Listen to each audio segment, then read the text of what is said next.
Hello everyone, শুভ জামাই ষষ্ঠী। এবছর পালিত হবে জামাই ষষ্ঠী 1 জুন 2025।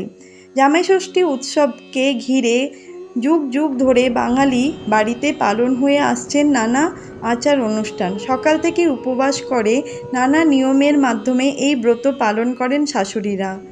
জানুন কি কি উপকরণ লাগে জামাই ষষ্ঠীতে। নতুন বস্ত্র, ফল ফলাদি, আম, জাম, কলা, লিচু, কাঁঠাল বা গ্রীষ্মকালীন ফল, পান, সুপারি, ধান, দূর্বা, 108টি বাঁশের কঞ্চি, করমচা ফল, তালের পাখা উপহার দিয়ে শাশুড়ি মায়েরা উদযাপন করেন জামাই ষষ্ঠী। রীতি: জামাই ষষ্ঠীর দিন জামাইয়ের হাতে হলুদ মাখানো সুতো বেঁধে দেন শাশুড়ি মা। এরপর মঙ্গল কামনায় তেল হলুদের ফোঁটা কপালে দিয়ে তালপাতার পাখা দিয়ে হাওয়া দিয়ে বলতে হয় ষাট ষাট ষাট।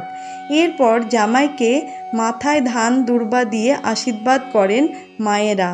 এর সঙ্গে থালায় সাজিয়ে দেওয়া হয় 5 রকমের গোটা ফল। Thank you for watching this video. যদি এই ভিডিও আপনাদের ভালো লাগে please like, share, subscribe. Thank you.